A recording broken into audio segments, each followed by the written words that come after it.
महाराज धीराज नित आपसे मांगते आए हैं और मांगते ही रहेंगे। आज भी आपके श्री चरणों में एक मंगता सबके लिए विनती करता है। आपका संबंध तो परमात्मा के साथ है और हमारा संबंध महाराज आपके साथ है। आपकी प्रार्थना पर ब्रह्म परमात्मा श्री राम आपके राम कभी अस्वीकार नहीं करते। महाराज धीराज आज कहो परमात्मा से, हे परमात्मा देव, ये मेरे संबंधी हैं, इन पर कृपा कीजिएगा। आज अपने जन्म दिवस पर महाराज परमेश्वर कृपा से हमारी सबकी झोलियां भरवा दीजिएगा। आज भी यही मांगते हैं, हमेशा आपसे यही विनती करते रहेंगे। महाराज बड़े आदमी हैं आप, महान हैं, इसलिए आपसे क्या तुच्छ चीजें मांगनी। परमेश्वर की कृपा ही सर्वोपरि है।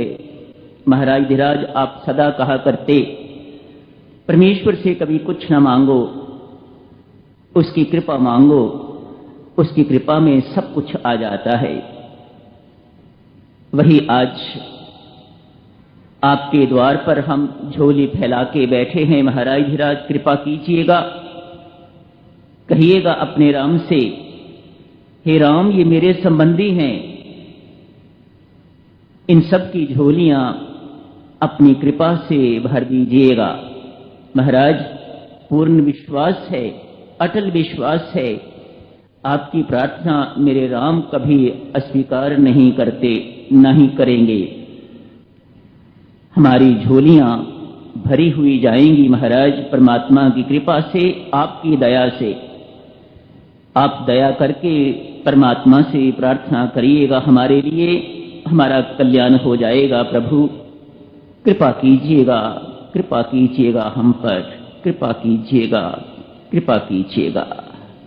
पुनः आप सबको हार्दिक बधाई।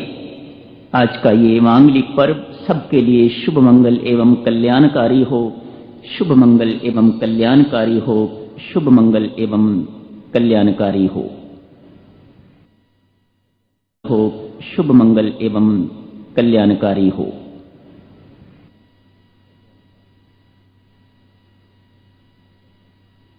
सुमित्रा की सीख पर कैसा निर्णय उन्होंने लिया, मैं जिंदगी भर 14 वर्ष, जितने वर्ष मैं वहां रहूंगा, मैं सोऊंगा नहीं।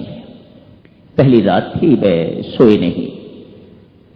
रथ को इधर उधर मोड़ के तो आगे बढ़ रहे हैं। प्रभु राम निषाद अपने मित्र से मिलते हैं। नीच जाति का है। भक्तजनों कई स्थानों पर भगवान राम को आदिवासियों का राम कहा जाता है। उनके वनगमन का मुख्य कारण भी यही कहा जाता है। स्वामी जी महाराज भी इसी मत के हैं, वे भी इसी को प्रोत्साहन देते हैं। राम का वनगमन केवल रावण को मारने के लिए नहीं था, शूर्पणखा को विकृत करने का उनका बिल्कुल ये सिलसिला नहीं था, ये उद्देश्य बिल्कुल नहीं। सुग्रीव से मित्रता करना, जो पिछड़े हुए लोग हैं उनको अपना बनाना और उनमें सुधार लाना, ये स्वामी जी महाराज को भी लगता है और अनेक संतों महात्माओं को लगता है कि ये महाराज का परम उद्देश्य था कि ये जाके करना है। इसीलिए 14 वर्ष का वनवास जो है वह उन्हें बिताना पड़ा। आप देखें, जिसे संसार दीनहीन समझता है वह राम का मित्र। वे संसार की दृष्टि के अनुसार नहीं चलते। लगता है यही स्वभाव अभी भी उनका बना हुआ है, यही स्वभाव आदिकाल से होगा। जिसका संसार तिरस्कार करता है और वह समझता है कि मैं संसार का नहीं हूं, संसार मेरा नहीं है, भगवान उसे अपनाते हैं, वह भगवान का हो जाता है। ये राम का स्वभाव है। आदिवासियों के राम, ये कई स्थानों पर इस प्रकार से उन्हें कहा जाता है। उनके संपर्क में लोगों ने शराब पीनी बंद कर दी। उनके सानिध्य में, उनकी कृपा से लोगों ने हिंसा करनी बंद कर दी। उनके जीवन ही बदल गए, उनके स्वभाव ही बदल गए। ऐसा राम का प्रताप था, ऐसी उनकी कृपा थी, ऐसा उनका सानिध्य था। और लगता है इसी काम के लिए वह छोटे से छोटा भक्तजनों रामचरित्र पढ़ो तो लगता है भगवान राम का चरित्र बड़ा विचित्र। औरों में और कोई बातें, अनेक बातें होती हैं।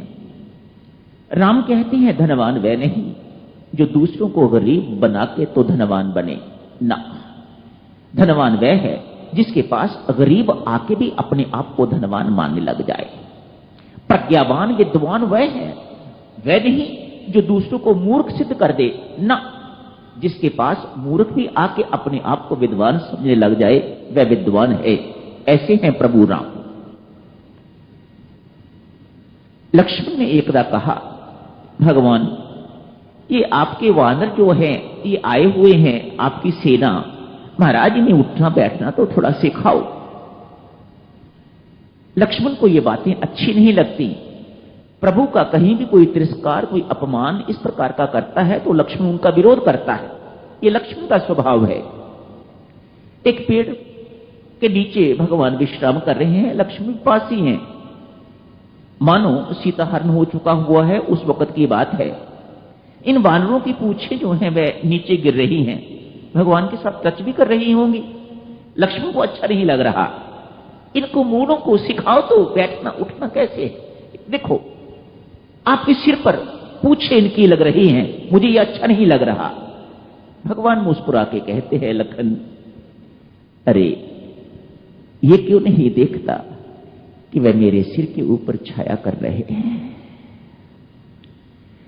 भगवान राम किसी को दीनहीन रहने ही नहीं देते, ये प्रभु का स्वभाव है। मानो जो अपने आप को दीनहीन मानने वाला है, संसार जिसे दीनहीन मानता है, वह उसी को ऊपर उठाते हैं। जो साहूकार है उसे उठा के क्या करेंगे, जो दूसरे हैं उनको उठा के क्या करेंगे। केवट कहता है, महाराज विश्वामित्र को तारोगे तो क्या होगा, वशिष्ठ को तारोगे तो क्या होगा, दशरथ को आपने तार दिया तो क्या हुआ। इसमें कोई आपका बड़प्पन नहीं है महाराज, कोई मानेगा ही नहीं कि आपने कृपा करी है। हर कोई कहेगा भाई तपस्वी थे, यशस्वी थे, इतना उनका तप था, इतना उनका त्याग था, इतनी उनकी साधना थी, इतनी उन्होंने नाम की कमाई करी थी। मानो आपकी कृपा का कोई मूल्य नहीं है महाराज। मेरे जैसे को तारोगे तो प्रभु ये लोग कहेंगे, देखो ये निस्साधन है, इसकी ना कोई साधना है, इसकी ना कोई नाम की कमाई है, ना कोई इसकी तपश्चर्या है, ना कोई इसका त्याग है, ना ये पढ़ा लिखा है, मूढ़ है, सब चीज सब प्रकार से दीनहीन है। मुझे तारोगे महाराज तो आपकी कृपा की जय जयकार होगी, लोग आपकी कृपा को पहचानेंगे। निषाद राज को मिलते हैं भगवान, आगे चलते हैं। वाल्मीकि रामायण में केवट का जो प्रसिद्ध प्रसंग है वह नहीं है। निषाद राज नाव तैयार करवाते हैं, प्रभु पार चले जाते हैं। भरद्वाज आश्रम में जाते हैं, वहां भी बातचीत होती है। उसके बाद उनसे पूछते हैं, महाराज कहां रहे।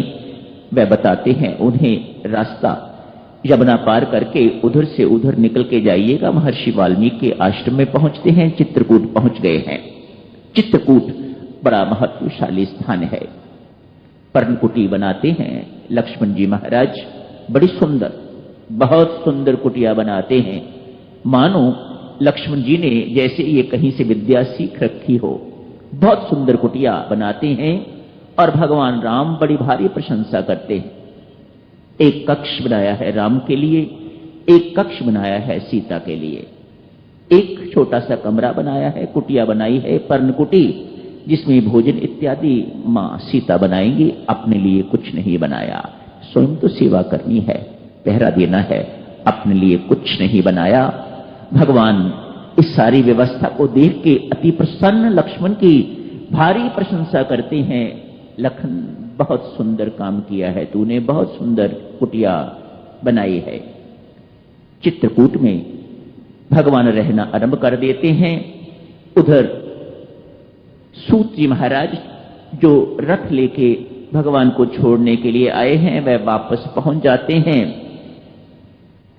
उजड़ी हुई अयोध्या। इस प्रकार राजा के महल में पहुंचते हैं, जाके बातचीत सुनाते हैं। कुशल्या अनवांटेड ऐसी बात पति को कह देती है। उसका बेचारे का कलेजा और दुखी हो जाता है। कुशल्या से कहते हैं, कुशल्या तू तो धर्म कर्म को जानती है, ये एक पत्नी को शोभा नहीं देता कि पति को इस प्रकार के कटु शब्द, दुख देने वाले शब्द जो है वह कहे। ये तूने कैसे कह दिए? मानो राम के दुख में, शोक में तू व्याकुल है, तेरी मति थोड़ी बिगड़ी हुई है, इसलिए ये तेरे शब्द निकले हैं। मैं तुम्हें जानता हूं, तेरा स्वभाव इस प्रकार का नहीं है। तू तो ज्ञानी ध्यानी है, धर्म कर्म के मर्म को ठीक ढंग से समझने वाली है। ये तेरे शब्द नहीं है, पर मेरी किस्मत ही ऐसी, मेरे कर्म ही ऐसे। मां कुशल्या को राजा दशरथ कहानी सुनाते हैं, क्यों ऐसा मेरे साथ हो रहा है? ये मेरे कर्मों का खेल है। ये कर्म गति इतनी बलवान है, इससे कोई बच नहीं सकता। ये करुणा भरी जो कथा आपने अंत में पढ़ी है, ये उसी कर्म का फल कहते हैं। बहुत वर्ष पहले युवक होता था, उस वक्त ये मेरे से कुकर्म हो गया, मेरे से इस प्रकार की हिंसा हो गई, उसी का फल मैं आज भुगत रहा हूं। रानी, जिस प्रकार वे तपस्वी पुत्र के बिना बिलखते हुए मर गए, उन्होंने अपने प्राण त्याग दिए, ठीक इसी प्रकार से मेरे साथ भी होने जा रहा है। उनका तो एक ही पुत्र था, मेरे 4 हैं, लेकिन चारों में इस वक्त मेरे पास कोई नहीं, और उनकी अनुपस्थिति में ही मुझे प्राण अपने त्यागने हैं। मानो उस कर्म का फल जो है वह आज मुझे मिल रहा है। राजा दशरथ